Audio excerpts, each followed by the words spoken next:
So one derivative rule that we'd like to have, and that you should have all discovered in class, is the power rule. So for the power rule, what the power rule says is, for all exponents n, the derivative with respect to x of x to the n is equal to n times x to the n minus 1. So I'll point out that in the previous video we saw that the derivative of x is equal to 1. Well, that matches what we know from the power rule here. The power rule matches what we already know, I should say here, because that would be n is equal to 1. The derivative of x to the 1 is 1 times x to the 1 minus 1, so that's 1 times x to the 0 is 1. So this is something, so in the power rule, here we have it. So in class, in the workshop, you're exploring, the derivative of x squared, derivative of x cubed, so on and so forth. You should have been able to conjecture this. So apart from this, so there's a couple of things to talk about. The first is how to prove. So I'm just going to kind of sketch out a bit of a proof. I won't go into entire details, and we're only going to talk about n is a positive integer. So what we'd want to do is, so we're looking for f prime of x if f of x is x to the n. F prime of x would be the limit as h goes to 0 of x plus h to the n minus x to the n, all of that over h.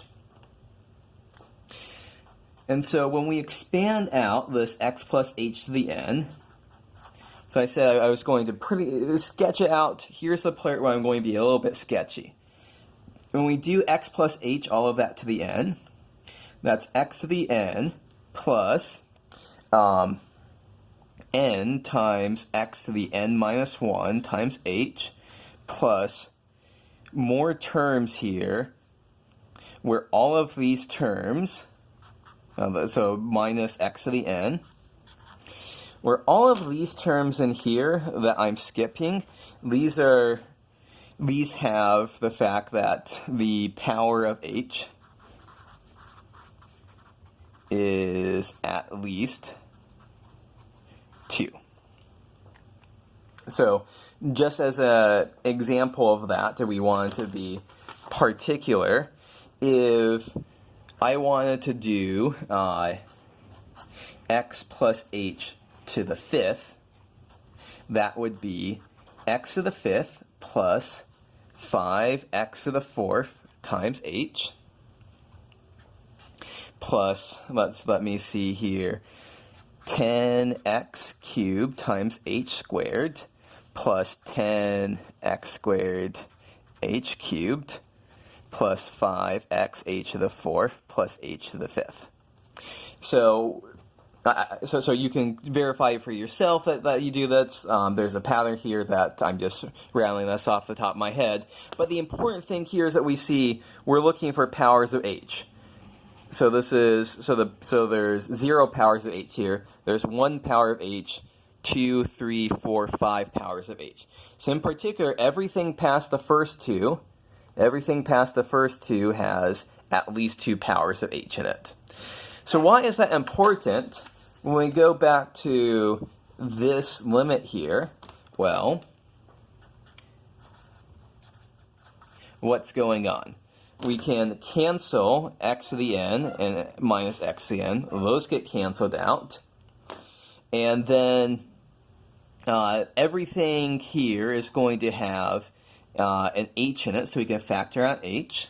And it's h times n times x to the n minus 1 plus stuff that has another power of h in it.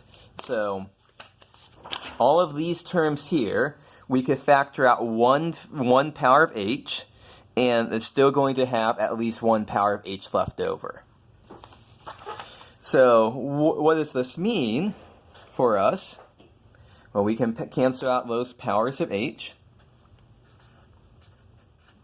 And so we end up with n times x to the n minus 1 plus h times stuff.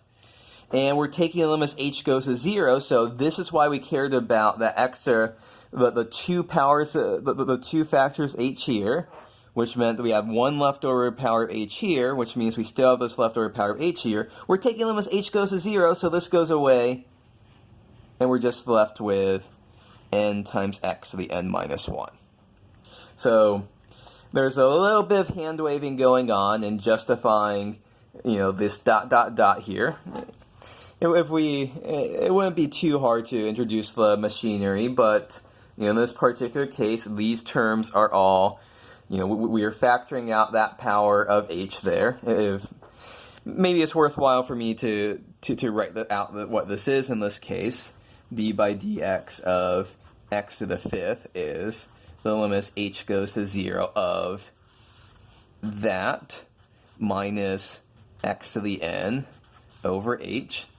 Oops, x to the 5 over h. So the x to the 5ths cancel, and we'd be left with h times 5x to the 4th plus 10x cubed h plus 10x squared h squared plus 5x h cubed plus h to the 4th. All of that over h. Cancel, cancel. And when we use continuity to say substitution, we can plug in h as 0. That goes away, and what's left over is 5x to the 4th.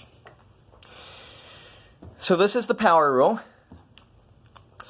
But it's worth noting here that this holds for all exponents n, not just positive integers.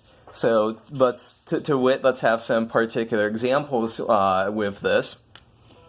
So the derivative of x to the 72 is 72x to the 71. So bring down the exponent, multiply by the exponent, while subtracting 1 from the exponent. The power rule also holds for negative powers of x. So the derivative of x to the minus 4 is bring down the exponent and then subtract 1 from the exponent. So minus 4 minus 1 is minus 5. So a common mistake here is to think, oh, we're subtracting 1 from the exponent, minus 4 goes to minus 3. No, that's actually adding 1 to it. Subtracting 1 from minus 4 gives you minus 5. The power rule also holds for fractional exponents. The derivative of x to the, let's make something up here. 3.7 is bring down the exponent 3.7, x to the 2.7. Our powers can be irrational. The derivative of x to the root 2 is square root 2 x to the root 2 minus 1. We can do as many of these as we want to. And so now we should take the various linearity rules that we previously had. Those rules combined with the power rules will allow us to very quickly do certain derivatives very, very quickly. So for example, if we say here f of x is x to the 6 minus 4x to the 5th plus 3x minus 7x to the minus 2. The derivative here is 6x to the 5th minus 4 times 5x to the 4th plus 3 times x, the derivative of x is just 1, minus 7 times minus 2, x to the minus 3. And we can, if you want to simplify that, we can